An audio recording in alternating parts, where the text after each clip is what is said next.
Olá, eu sou o Bruno e nesse canal a gente fala sobre educação e recursos humanos. Se você está chegando por aqui agora, não esquece de se inscrever e se você puder já começa curtindo o vídeo para não esquecer, porque isso ajuda na divulgação do nosso trabalho. E hoje eu estou aqui para conversar com você sobre um assunto muito importante para profissionais da área de recursos humanos, que é o planejamento de pessoal. O que é planejar pessoal para uma organização? É definir o quantitativo de pessoas que eu preciso para aquela instituição funcionar bem e definir também qualitativamente quem são essas pessoas. Qual é a formação que elas têm, que desempenho elas precisam ter, que competências elas precisam dominar. Se você está começando agora a trabalhar na área de RH, provavelmente esse assunto vai aparecer em algum momento da sua vida. E existem diversas técnicas e diversos métodos para fazer dimensionamento. O que eu vou trazer aqui hoje é uma visão geral e também um exemplo de dimensionamento em uma situação hipotética. Como eu tenho feito nos últimos vídeos, e tenho gostado muito de fazer isso, eu trouxe um mapa mental, porque eu acho que o mapa mental ajuda a gente a organizar as nossas ideias, então eu trouxe um mapa mental para fazer essa explicação. Vou compartilhar aqui com vocês e a gente vai conversando sobre esse assunto. Bom, eu dividia o nosso bate-papo em alguns tópicos. Introdução ao planejamento, para a gente falar sobre o que é efetivamente planejar pessoal, planejamento quantitativo e planejamento qualitativo, como é que eu defino a quantidade de pessoas e como é que eu defino o perfil dessas pessoas, a execução do planejamento e um exemplo prático para a gente ver como isso acontece. Vamos começar então com o planejamento de forma introdutória. Primeiro, a gente tem que entender a importância do planejamento de pessoal. Uma organização, de uma forma bem sucinta, é um agrupamento de pessoas, é um encontro de um grupo de pessoas para se definir, para se alcançar algum objetivo. Então, se eu sou, por exemplo, uma organização que é uma consultoria em TI, eu tenho o objetivo de encontrar clientes que demandem o meu serviço e prestar esse serviço com qualidade.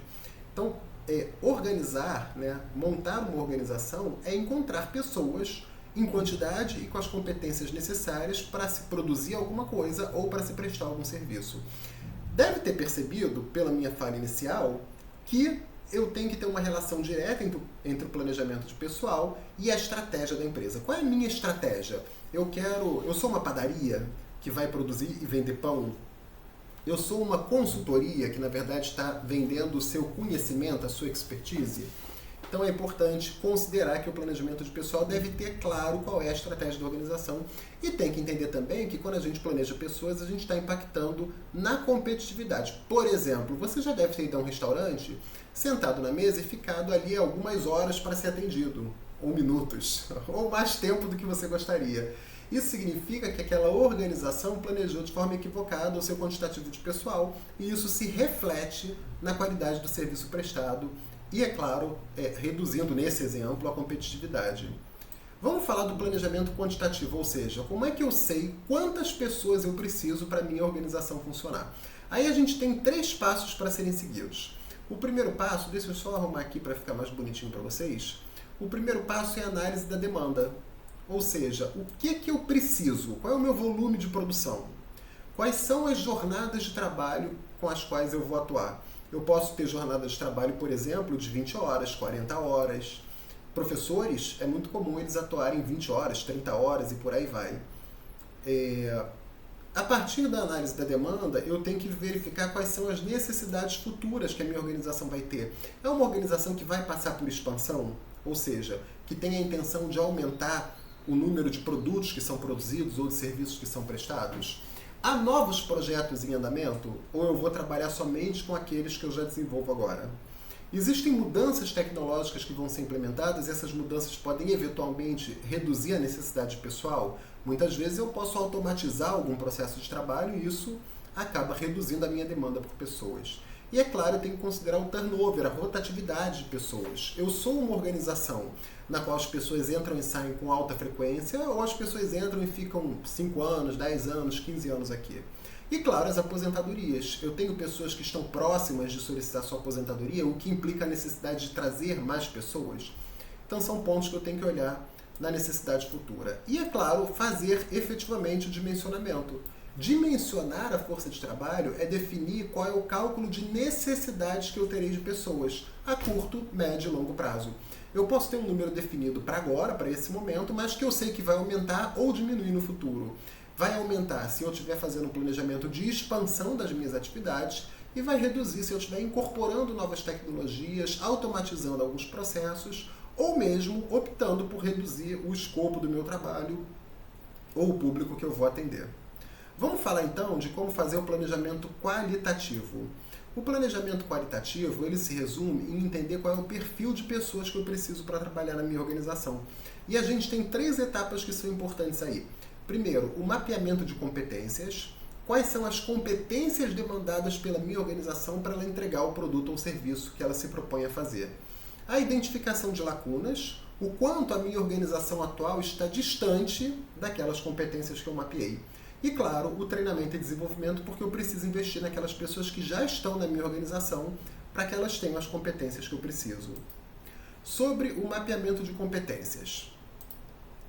A gente deve fazer um diagnóstico atual, então quais são as competências que eu tenho na minha organização hoje, e óbvio, essas competências são essencialmente manifestadas pelas pessoas que compõem a organização. E quais são as necessidades organizacionais? Veja, aqui tem uma diferença.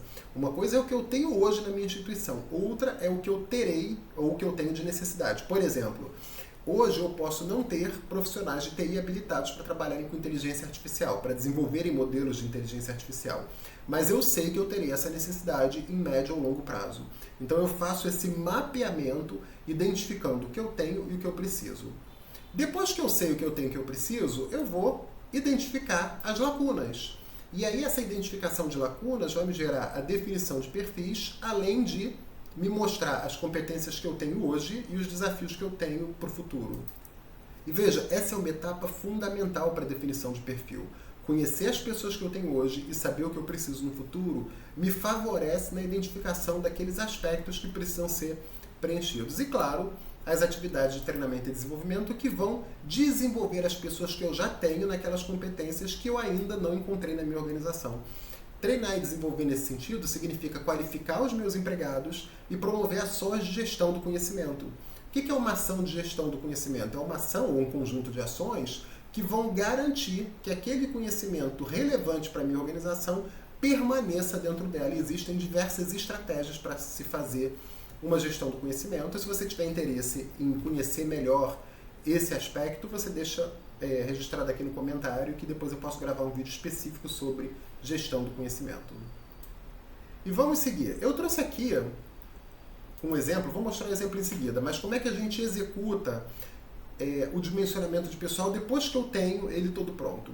Eu vou precisar realizar recrutamento e seleção, muitas vezes para trazer mais gente para a organização ou para substituir pessoas que não tenham aquelas competências e nem a capacidade de desenvolvê-las. Eu vou fazer a gestão do desempenho, ou seja, gerenciar se as pessoas estão entregando aquilo que foi acordado. Eu vou trabalhar com ações de retenção para manter na organização aquelas pessoas que possuem as competências adequadas para o meu negócio. E eu vou fazendo ajustes contínuos, porque o processo de gestão de pessoas ele é um processo contínuo. Então vamos olhar um exemplo prático. O meu exemplo prático tem uma situação hipotética. Olha lá. A rede de supermercados está planejando a abertura de uma nova unidade e precisa determinar quantos funcionários serão necessários. Caso clássico de necessidade de dimensionamento de pessoal. Principalmente quando a gente fala de uma rede de supermercados, varejo, que tem um peso de mão de obra muito grande no seu processo produtivo. E aí a gente vai seguir as etapas que eu acabei de comentar. Primeiro, a análise da demanda de trabalho. Então a gente tem aqui uma movimentação estimada na loja de 3.000 clientes por dia. Essa loja tem 2.000 metros quadrados e o horário de funcionamento é de 7 da manhã às 22 horas, ou seja, ela fica 15 horas aberta durante o dia. Em seguida eu vou olhar as áreas e os cargos que eu tenho nessa organização para fazer com que ela funcione. A gente tem área de atendimento ao cliente, com caixas e atendentes, a gente tem área de reposição e estoque, com repositores e auxiliares, a gente tem área de gestão, com gerentes e supervisores, e a gente tem área de serviços gerais, com segurança e limpeza. Então veja, eu fiz uma identificação das principais áreas da organização, atendimento ao cliente, reposição e estoque, gestão e serviços gerais, e mapeei os cargos que estão presentes em cada uma dessas unidades. E o cargo sempre representa um conjunto de responsabilidades e funções que vão ser executadas pelas pessoas que estiverem ali. Aqui eu trouxe um exemplo de como poderia ficar o dimensionamento quantitativo desses cargos para essa organização. Claro que é um exemplo, a gente teria que fazer o levantamento da quantidade de produção, do esforço que as pessoas têm para produzir em cada uma dessas áreas. Mas eu estou supondo aqui que no cargo de caixa, por exemplo, a gente precise de 5 funcionários por turno. Como a gente tem 3 turnos por dia, a gente vai chegar a um total de 15 funcionários. Para atendentes, a gente precisa de 4, 3 turnos, 12 horas. Vamos passando ali para os próximos, que fica mais fácil. Repositores, eu preciso de 6. E os repositores, diferente dos caixas e dos atendentes, trabalham em 2 turnos por dia, então eu preciso de 6. Se a gente for fazer nessa conta, a gente vai ver que esta organização precisa, para dar conta dos seus serviços, de 66 funcionários.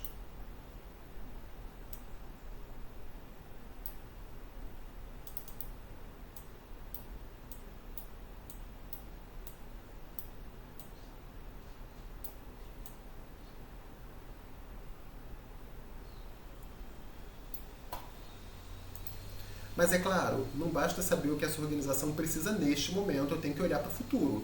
Eu não sei se, por exemplo, haverá um novo projeto, uma nova promoção, uma necessidade de expansão da loja nos próximos meses ou mesmo nos próximos anos. Então a gente vai para a previsão de crescimento. E olha aqui, nesse caso, a gente tem a perspectiva de em curto prazo, ou seja, 6 meses após a abertura, tem um aumento de 10% no fluxo de clientes. Isso gera uma necessidade de mais 5 funcionários. E no médio prazo, em um ano, a expansão do setor de hortifruti, que vai me gerar a necessidade de mais 4 funcionários. E aí a gente tem, claro, o monitoramento e a revisão, porque, como eu disse, o processo de gestão ele é um processo contínuo. No monitoramento e na revisão, a gente vai fazer a avaliação da produtividade, da necessidade de ajustes, a gente vai olhar os indicadores de turnover, ou seja, qual é o tempo que as pessoas levam para rodar nessa organização, e da satisfação dos clientes, porque muitas vezes um cliente na prestação de serviços pode ficar insatisfeito por conta do tempo que o atendimento está levando. E o tempo pode ser oriundo do baixo número de funcionários que a gente tem. E, claro, o uso de banco de horas ou contratações sazonais conforme necessidade. Eu posso ter, por exemplo, a necessidade de contratar mais funcionários durante o Natal ou durante o Dia das Mães, porque isso gera um aumento do fluxo de pessoas da minha loja. Então, são pontos que precisam ser considerados para que a gente consiga produzir bem e ter um dimensionamento adequado. Bom, nesse vídeo eu tentei explicar como que se faz o dimensionamento de pessoal, mas é óbvio que eu não trouxe o dimensionamento feito nos detalhes, isso demanda mais tempo, mas eu posso gravar um vídeo aprofundando caso seja de seu interesse. Se for, deixa comentado aqui embaixo. Espero que você tenha gostado desse vídeo, que curta, e se houver alguém que você conheça que tem interesse no assunto, não esquece de compartilhar. Ah, e para fechar, se você não está inscrito no canal, se inscreve agora. Muito obrigado, um abraço e até o próximo.